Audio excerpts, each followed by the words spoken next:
네, 사회복지조사론 11주차 우리 3차시 시간입니다.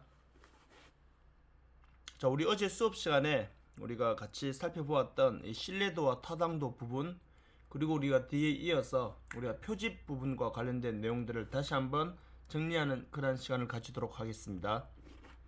자, 먼저 신뢰도는 지난 수업 시간에 말씀드렸듯이 우리가 말 그대로 신뢰도는 재보는 거라고 죄송해요. 측정이라는 거는 우리가 재보는 거라고 그랬잖아요. 그렇기 때문에 이 신뢰도는 이 측정의 일관성입니다. 이게 얼마만큼 맞고 틀리고의 문제는 다음 문제이고, 이것이 얼마만큼 일정하게 측정이 되었는지 안 되었는지 그거를 이제 우리가 체크해 보는 건데, 그 신뢰도 점수가 낮다는 것은 이 설문지가 그만큼 일관성 있는 설문지가 아니다라고 그렇게 판단을 내릴 수 있습니다. 물론 우리가 모든 이제 신뢰도 점수가 뭐 100점이 나올 수는 없습니다. 왜냐하면은 이 사람이 만든 것이기 때문에 완벽할 수는 없거든요. 그래서 뭐 잘 아시겠지만 만드는 과정에서 어느 정도의 오류가 있을 수 있고, 그리고 우리가 수업 시간에도 계속 말씀드렸듯이 우리가 재보는 과정에서 우리가 오차가 발생할 수 있기 때문에, 그럼에도 불구하고 우리가 감수할 수 있는, 뭐 다시 말씀드리면은 우리가 받아들일 수 있는 그 정도 수준에서의 오차는 가능하지만 그것을 오버해버리면은 우리가 이것을 이제 연구에 활용하기에는 좀 문제가 있다, 이렇게 여러분들이 이해하시면 될 것 같습니다. 그래서 지금 신뢰도와 타당도 내용에서 보시면 신뢰도는 일단은 우리가 재보는 것, 즉 측정의 일관성과 관련된 내용이고, 그리고 나서 밑에 보시면 이제 신뢰도를 이 설문지, 즉 우리가 사회복지조사에서는 설문지라고 표현하지만 결국은 도구이죠. 이 도구가 어찌 보면은 어떠한 이제 일관성이 있는지 없는지를 우리가 알아봐야 되잖아요. 그래서 그렇게 검사하기 위해서는 평가하는 방법이 네 가지가 있는데, 첫 번째는 우리가 검사 재검사법. 결국에는 하나의 척도를 가지고 와서 한번 검사를 하고 일정 시간이 지난 다음 다시 그것을 두고 또 한 번 더 하는 거예요. 이렇게 하면은 결과적으로는 장점이라는 거는 우리가 제일 위에 나와 있는 대로 굉장히 빨리 간단하게 할 수 있다는 장점이 있는 반면, 단점은 우선적으로 봤을 때 한번 했는 것을 또 하기 때문에 이 검사 효과가 발생할 수 있습니다. 그래서 우리가 흔히 이 검사 효과라고도 하고 또는 시험 효과, 한번 테스트 해본 것이 다시 하기 때문에 뭐 그런 의미도 될 수 있고, 그리고 우리가 박스에 보시면은 성숙 효과라고도 나와 있는데, 뭐 예를 들어서 우리가 어떤 설문지가 아닌 다른 것을 우리가 예를 들어서 뭐 일정 기간 우유 한 잔을 매 식사 끼니 때마다 먹게 되면은 이 우유를 먹었을 때 어느 정도의 키가 자랐을지 이것을 우리가 한번 재보는 거예요. 그리고 나서 누군가는 이것을 우유를 안 먹고 또 자랐는지를 재보는 거예요. 그래서 뭐 예를 들어서 지금 5월달 이제 키를 재었습니다. 그러고 나서 한 또 5개월 있다 키를 재보니까 우유를 먹고 식사 때마다 활동했던 이제 아이들은 키가 5cm가 자랐어요. 그런데 우유를 안 먹은 애들도 보니까 키가 자랐을까 안 자랐을까요? 자라죠. 왜냐하면은 어린이들은 우유를 먹든 안 먹든 일상생활을 하면 키는 자라게 돼 있거든요. 그렇기 때문에 이 자체에서 성숙 효과, 즉 시간이 지나면서 발생하는 이런 효과가 있다는 것을 우리가 이 검사 재검사법에서 막을 수는 없습니다. 그렇기 때문에 이런 경우는 통제 집단과 뭐 실험 집단을 통해서 할 수 있는데, 이건 뒤에 가면 이 내용이 나오니까 그때 한번 더 설명을 드리도록 하겠습니다. 그리고 반분법은 우리 하나의 척도를 가지고 이 반틈 이제 나눠 가지고 앞에 내용을 먼저 하고 뒤에 내용을 다음에 하고, 이렇게 하면 검사 효과는 제거할 수 있죠. 왜냐하면은 앞에 한번 했던 문제가 아니기 때문에. 자, 그런데 제일 단점은 이 문항을 완벽하게 앞에 문항과 뒤에 문항을 서로 똑같이 이렇게 할 수 없는 뭐 그런 이제 어쩌면 한계는 있을 수 있다라고 이렇게 보시면 되겠죠. 그것이 단점을 나눠준다는 거. 반분법은 내가 활용하고자 하는 이 척도를 반틈 나눠가지고 두 번 하는 것, 이렇게 보시면 됩니다. 그 내적 일관성 측정법은 크롬바 알파 점수가 우리가 0점에서 1점 사이 소수점 두 자리까지 나옵니다. 세 번째 자리에서는 우리가 그거를 이제 반올림하게 되는데, 그렇게 해서 표시를 하는데 우리가 곱하기 100이거든요. 그래서 우리가 흔히 말하는 0을 우리가 생략해서 점 뭐 얼마 얼마 이렇게 말을 합니다. 그래서 .82, .88 이렇게 나오는 거는 100명 중에 .88 이렇게 나오면은 100명 중에 88명이 일관성 있게 대답했다 이렇게 표현을 하는 겁니다. 그렇기 때문에 그런 맥락으로 우리가 요즘 하는 거는 대부분 다 내적 일관성 측정법에 의해서 이루어진다는 거, 그 내용을 잘 기억하시면 될 것 같습니다. 그리고 이제 이어지는 거는 대안비교법. 아예 처음부터 이 설문지를 두 개를 만드는 거예요. 하나 했는 거를 두 번 하는 거는 검사 재검사법. 하나를 가지고 반틈 잘라서 하는 거는 반품법. 그리고 이제 SPSS 통계 프로그램을 통해서 하는 이 크롬바 알파 점수를 보는 내적 일관성 측정법이 있고, 그리고 대안비교법은 아예 처음부터 척도를 두 개를 만들어서 이제 활용하는 거기 때문에 뭐 물론 이것도 그렇게 했을 때 이 두 개의 척도가 정말 둘이 진짜 똑같은 척도가 될 수 있느냐, 뭐 거기에 대해서도 또 이제 단점이 될 수는 있겠죠. 자, 어쨌건 이렇게 해서 우리 선생님들이 이 신뢰도를 검사하는 방법이 네 가지가 있다라는 거 우리 선생님들이 잘 좀 이해해 주시면 될 것 같습니다. 자, 다음은 두 번째 보시면은 이제 타당도입니다. 타당도는 이제 맞고 틀리고의 문제입니다. 정확성입니다. 그래서 어제 제가 수업 시간에 우리가 칠판에 이렇게 화살 관역판처럼 이렇게 동그라미 그려서 이렇게 ABC 해서 보내드린 거 있잖아요. 그걸 보시면은 일단은 정확성은 뭐냐 하면은 이 신뢰도라는 거는 일관성이기 때문에 부적 일관성을 따지자면 한 곳에 즉 중앙이 아니더라도 한 곳으로 몰리게 되면 그는 신뢰도는 있다고 보는 거예요. 하지만 이 타당도는 맞고 틀리고의 문제이기 때문에 중앙에 다 모여야 됩니다. 그러다 보니까 이 타당도는 우리가 측정의 정확성이라는 거 이것만 잘 기억하시면 될 것 같고, 그냥 평가하는 방법은 이 내용은 사실 현실 속에서는 우리가 이 연구가 일단은 이제 타당하기 때문에 그 연구를 이제 진행하겠죠. 그래서 물론 이것도 컴퓨터를 통해서 타당도 검사하는 방법도 있거든요. 그렇기 때문에 일단은 우리가 신뢰도가 검증된 그러한 이제 설문지를 가지고 우리가 연구를 하면은 이 타당도는 거의 따라오는 내용이라 보시면은, 그래서 이 지금 나오는 평가 방법은 이런 것들이 있구나라고 정도만 보셔도 이 부분에서는 크게 중요한 내용이 아니기 때문에 수업 시간에도 다루지 않고 넘어갔습니다. 그래서 이제 이 부분에서 우리 선생님들이 이제 신뢰도와 타당도의 이제 상관관계를 보시면은 신뢰도를 A라 보시고 타당도를 B라 봤을 때 정의관계는 A는 B다 이 말이잖아요.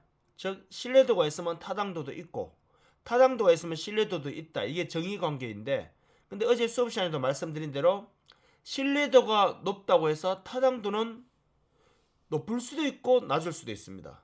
반대로 타당도가 높으면 신뢰도는 무조건 높습니다. 그 말은 무슨 말일까요? A는 B다 관계가 항상 성립하는 것은 아니다라는 말이잖아요. 신뢰도가 높으면 타당도도 무조건 높고 타당도가 높으면 신뢰도도 무조건 높다, 이렇게 나오면 A와 B는 항상 정의관계다라고 말하면 되는데, 신뢰도가 높을 때 타당도는 높을 수도 있고 낮을 수도 있기 때문에 항상 정의관계를 갖는 것은 아니다, 이렇게 어제 강조해 말씀드렸습니다. 그래서 우리 선생님들은 제가 수업 시간에 말씀드렸듯이 기말고사 시험 칠 때는 이 문장을 잘 기억하라고 말씀을 드렸습니다. 신뢰도와 타당도는 항상 정의관계를 갖는 것은 아니다. 밑에 두 번째 보세요. 신뢰도가 있다 하더라도 타당도는 있을 수도 있고 없을 수도 있기 때문에 결여될 수 있다 이 말이잖아요. 하지만 타당도가 있다면 일반적으로 신뢰도는 무조건 있다고 볼 수 있다. 이 부분을 우리 선생님들이 두 번째, 세 번째 줄을 요약해 놓은 것이 바로 뭐냐면 첫 번째 줄, 신뢰도와 타당도는 항상 정의관계를 갖는 게 아니다라는 거, 요 단어겠죠. 그래서 두 번째, 세 번째를 요약해 놓은 것이 한 줄로 만든 것이 첫 번째 줄이다, 이렇게 봐주시면 됩니다. 다음은 이제 오차입니다. 오차는 말 그대로 재보는 과정에서 발생하는 오류인데, 그 오류가 발생하는 것은 뭐 여러 가지 이유가 있습니다. 그 대표적인 사례로 체계적 오차와 비체계적 오차가 있는데, 체계적 오차는 우리 제일 밑에 부분 내용 보시면은 우리가 고정 반응 그리고 사회적 적절성, 문화적 차이, 뭐 이 내용을 우리 선생님들이 봐주시면 됩니다. 그래서 뭐 어제 수업 시간에도 말씀드린 대로 고정 반응은 우리 선생님들이 뭐 강의 평가를 하거나 이런 내용을 하실 때 밑으로 중간으로 이제 극단적인 값을 쭉 이제 밀어버리는 경우, 뭐 그런 경우가 가장 대표적인 뭐 고정 반응이죠. 이렇게 되면은 어쩌면은 측정의 신뢰도가 떨어져 버리거든요. 그렇기 때문에 그런 맥락이라고 보시면 될 것 같고, 두 번째는 우리가 사회적 적절성입니다. 뭐 문자 그대로 어제도 제가 자칫하면 뭐 오해가 될 수 있었기 때문에 조심스럽게 말씀드렸는데, 우리가 정치적인 그런 이제 발언이 될 수 있기 때문에 그냥 이해를 돕기 위해서 말씀드린 겁니다. 우리 지금 현재 뭐 대선 후보들이 이제 공약을 많이 내세우고 있잖아요. 이제 6월 3일 우리가 조기 대선을 하게 되는데, 그때 이 조사자 의도에, 즉 그 사회 적절성의 분위기에 맞춰서 자신의 가치와는 좀 상반된, 모두가 맞다고 생각하는 그쪽으로, 쉽게 군중 심리라 생각하시면 됩니다. 모두가 뛰어가니까 왜 뛰는지도 모르고 같이 뛰어가는 사람들 있잖아요. 뭐 그런 심리적으로 이제 체크하는 경우는 사회적 적절성에 맞다고 생각하는 쪽에 이렇게 체크하는 경우, 이 사회적 적절성이고, 문화적 차이도 같은 맥락으로 보시면 됩니다. 그래서 이것이 맞고 틀리고의 문제가 아니라 그 사회에 팽배해 있는 그 문화적인 이유 때문에 어찌 보면은 이제 오차가 발생하게 되는 경우, 그렇게 보시면 됩니다. 자, 예를 들어서 우리나라에 보면 우리나라 사람들이 숫자 중에 4자를 싫어하거든요. 근데 4자는 뭐 잘 아시겠지만 이게 숫자 4랑 죽을 4자랑, 물론 우리나라 한글로에서는 뭐 이렇게 다 같이 쓰이겠지만 한자리 표기가 완전 다른 글자잖아요. 그런데도 불구하고 우리나라, 그래서 되게 보면은 이제 건물 같은 경우 보면은 우리가 임대가 나가거나 뭐 사무실에 들어올 때 보면 4층이 잘 안 나가고, 그리고 4층이 통상적으로 임대료도 좀 싼 그런 경향이 없지 않아 있을 수 있거든요. 그렇기 때문에 어찌 보면 저희 센터가 그래요. 저희 센터가 지금 이제 바늘땅 뒤에 있는 제가 있는 사무실 같은 경우가 지금 4층이거든요. 근데 그 4층 같은 경우가 뭐 구체적으로 따지면 3.5층택인데, 근데 그 건물 평면도 상으로는 4층으로 돼 있거든요. 그래서 4층 같은 경우는 어찌 보면 저희가 이제 임대료가 좀 싸게 돼 있어요. 다른 그에 비해서.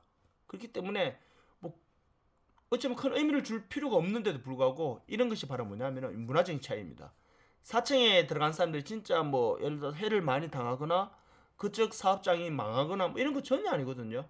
그런데도 불구하고 저는 문화적인 차이가 개입해서 발생하는 오류, 뭐 그런 경우가 우리가 이제 대표적으로 체계적 오차 내용으로 이해하시면 될 것 같습니다. 자, 그리고 이번에 이제 비체계적 오차인데, 비체계적 오차는 이 체계적 오차, 우리 앞에 살펴보았던 거는 좀 다르게 일정한 맥락과 패턴 없이 좀 무작위적으로 오류가 존재하는 경우, 그렇기 때문에 이런 경우에는 통제하기가 더 어렵습니다. 다시 말하면은 통제하기 어렵다 이 말은 바로 무슨 말이냐면은 사전에 예방하기가 쉽지 않다, 이렇게 여러분들이 봐주시면 될 것 같습니다.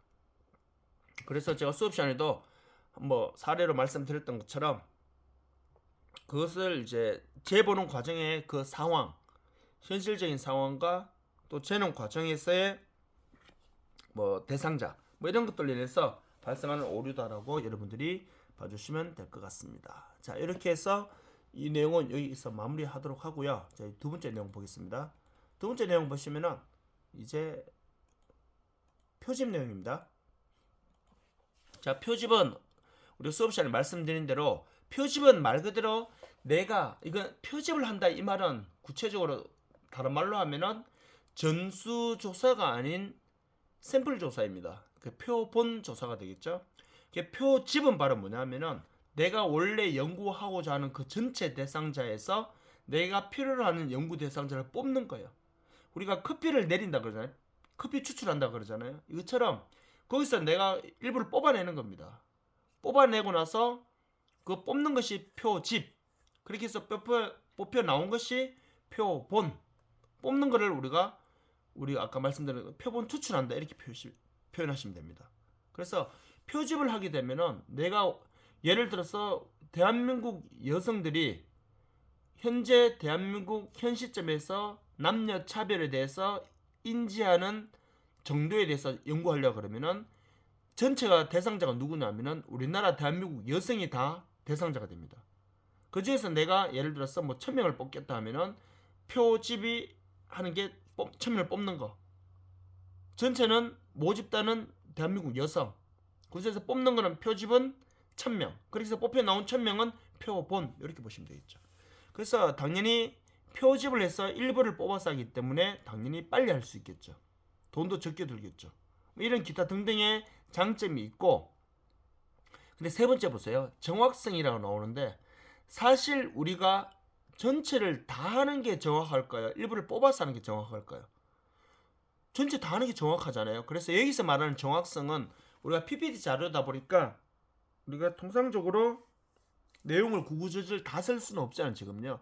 그래서 일부 내용이 지금 적다 보니까 내용을 요건 설명을 드려야 됩니다. 여기서 말하는 정확성은 우리가 설문지를 작성하다 보면 우리 사회복지조사에서 설문지를 작성하다 보면 대체적으로 우리가 일반적으로 봤을 때 설문지 같은 경우는 이제 작성하다 보면 중간에 하기 싫어서 이제 중간에 막 뛰어넘는 경우, 또 우리가 앞에서 고정 반응처럼 중간으로 쭉 밀어버리는 경우, 하기 귀찮아서 주긴 줘야 되겠고, 이런 경우에는 사실 우리가 비체계적 체계적 오차가 발생한단 말이에요. 이런 문제가 있는데 이것을 우리가 전체 대상자들 다 했을 때 이런 문제가 많이 발생할 거예요? 아니면은 일부 뽑았을 때 많이 발생할 거예요? 그렇죠. 1000명 할 때 하는 것보다는 100명 할 때가 이 숫자가 적을 거란 말이에요. 그런 의미에서의 표집이 정확성이 있고 장점이 있다 이 말입니다. 그런 맥락을 일단 이해하시면 될 것 같고요. 단점은 이렇게 뽑았는 사람들이 정말 잘 뽑혀야 되는데 한쪽으로 치우치는 결과가 나온 대상자를 뽑게 되거나 골고루 안 뽑히고 좀 이렇게 한쪽으로 편향된 쪽을 뽑게 되면은 이 표집 결과를 가지고 전체를 알아보는 데 있어서 오류가 많이 발생해 버리겠죠. 뭐 그런 의미가 있고, 그리고 뭐 집단이 너무 작을 경우에는 굳이 오차를 감수하면서까지 표본을 만들 필요는 없다는 거. 뭐 이것이 일단 단점이 되겠고, 뭐 표본조사 설계에서 용어 부분 보세요. 용어는 어제 수업 시간에 말씀드린 대로 다른 내용들은 다 거의 많이 들어보셨을지 잘 아실 거야 아마. 모집단은 당연히 내가 뽑고자 하는 전체 집단. 표본은 뭐 잘 아시듯이 모집단에서 뽑혀 나온 애들. 표집은 거기서 뽑는 거. 통계치는 내가 뽑은 이 샘플의 값이라고 생각하시면 됩니다. 모수치는 전체의 값. 그래서 샘플의 값인 통계치를 가지고 전체 값인 모수치를 추정하는 가운데서 발생하는 그런 차이는 우리가 오차, 밑에 줄에 보면 표집 오차가 있죠. 신뢰 수준은 내가 어느 정도의 신뢰 수준을 잡느냐, 뭐 그런 신뢰 수준을 높게 잡는다는 것은 결국 다른 말로 하면은 그렇죠, 오차를 최소화시키겠다, 연구가 잘 된다고 보시면 되겠죠. 근데 이렇게 신뢰 수준을 높인다는 것은 그만큼 어렵다는 말이겠죠. 그렇게 일단 여러분들이 봐주시면 됩니다.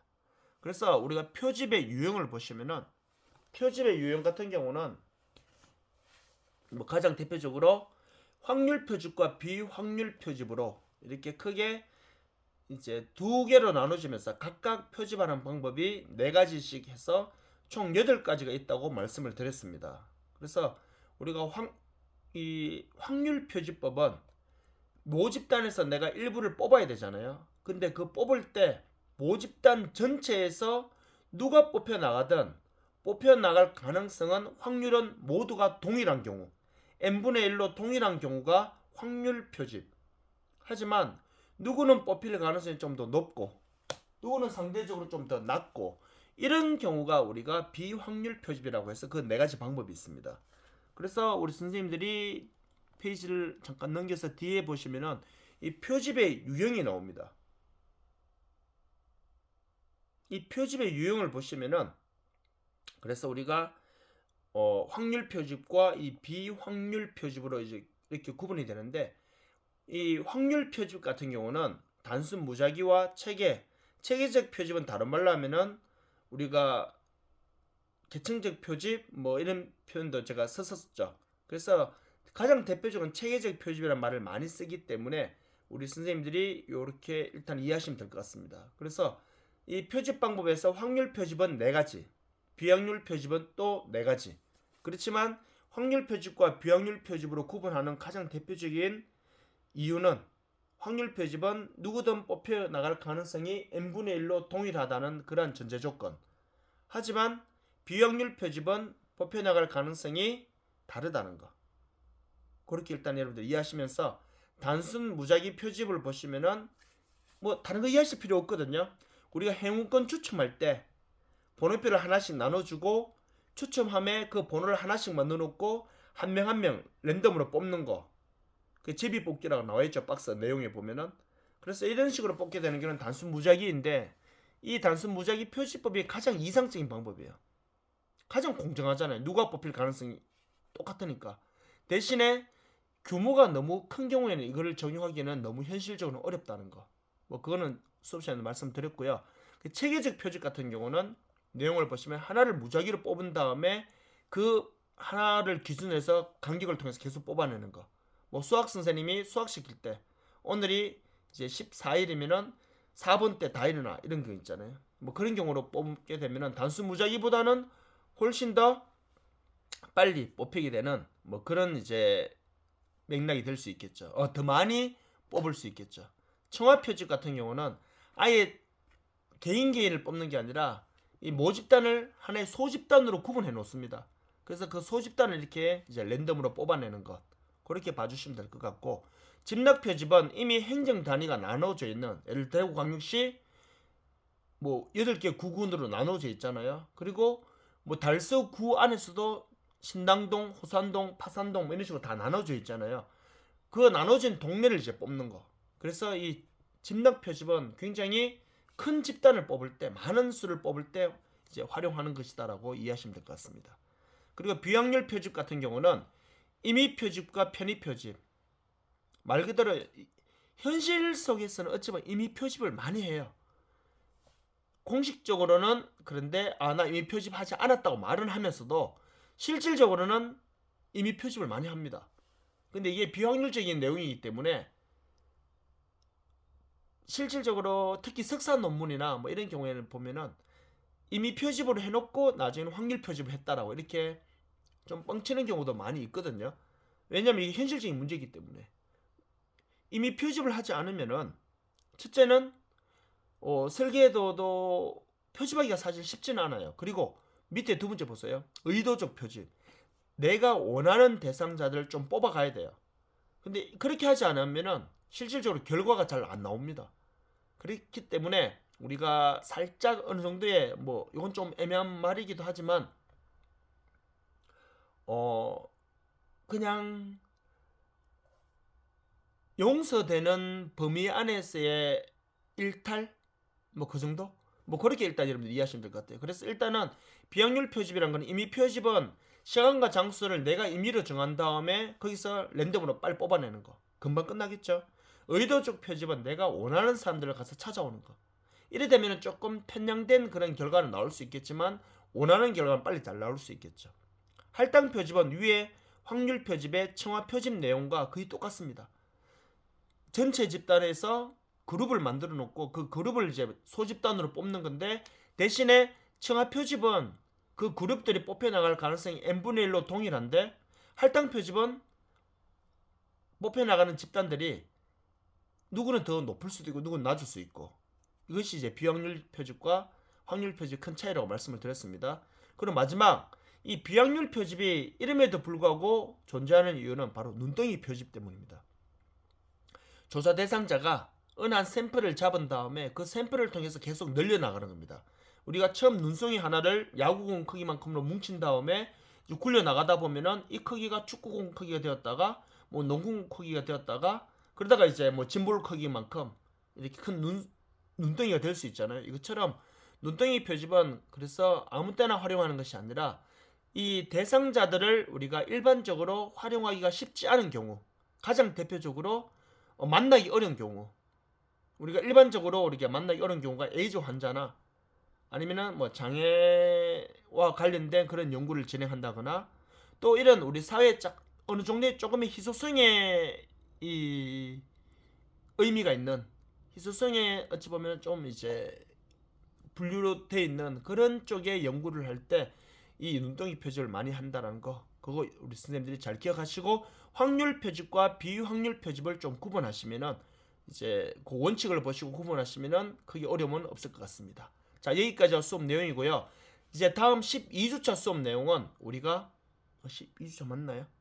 그럼 그 내용은 우리가 온라인으로 5월 20일 수업 내용은 온라인으로 우리가 계획유지일 내용은 그렇게 진행하도록 하겠습니다. 그래서 이번 주에는 25분짜리 영상 한 번만 보시면 되는데 다음 주는 25분짜리 영상을 3개를 보셔야지만 출석이 인정된다는 거 잘 기억하시고 우리 선생님들이 수업에 임해 주시면 되겠습니다. 자, 수고 많으셨습니다.